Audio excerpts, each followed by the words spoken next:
అవిధేయత ఏదున్నా నువ్వు దేవుని సన్నిధిలో ఒప్పుకొని వదిలిపెట్టాలి. అవిధేయత మేమెప్పుడు అవిధేయత 58 యెషయా గ్రంథంలో అడుగుతారు కదా, మేము ఉపవాసం ఉన్నాం, మేము ఎందుకు చూడవు మమ్మను, మరి మా ప్రార్థన ఎందుకు ఆలకించవు అంటే దేవునికి ఇష్టమైన ఉపవాసం మనము ఉండాలి. తొలగించుకోవాల్సినవి అన్నీ కూడా తొలగించుకోవాలి. యెషయా 58 చూడండి ఒకసారి.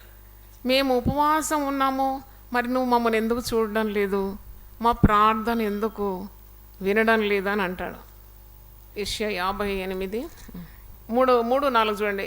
మేము ఉపవాసం ఉండగా నీవెందుకు చూడవు, మేము మా ప్రాణములను ఆయాసపరచుకొనగా నీవెందుకు లక్ష్య పెట్టవు అని అందరూ. మీ ఉపవాసం మీరు ఎందుకు వింటలేవు నా ప్రార్థన, నేను ఉపవాసం ఉన్నాను కదా అంటే జవాబు చూడండి, మీ ఉపవాస దినమున మీరు మీ వ్యాపారము మీకు 4 రాళ్ళు సంపాదించుకోవాలి, అంతేగాని మీరు నాతో ఉండడానికి ఇష్టపడతలేరు. మీరు అన్నీ అటు కాదు. Some people want to enjoy both worlds, ఇటు ఆత్మీయ గోళం అటు భూగోళం, అన్ని గోళాలు ఎంజాయ్ చేయాలనుకుంటారు. అది కాని పని. నీవు ఉపవాసం ఉంటే దేవునితో సహా వసించాలి, ఆయన సన్నిధిలో ఉండాలి, నువ్వు అటు ఇటు తిరగకూడదు.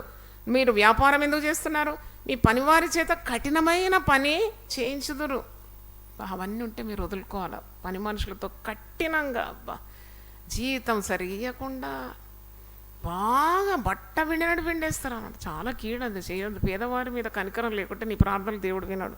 బీదలను కటాక్షించేవాడు ధన్యుడు. ఆపత్కాలమున యెహోవాన్ని తప్పిస్తాడంట. రోగం కలిగితే దేవుడే వాన్ని స్వస్థపరుస్తాడంట.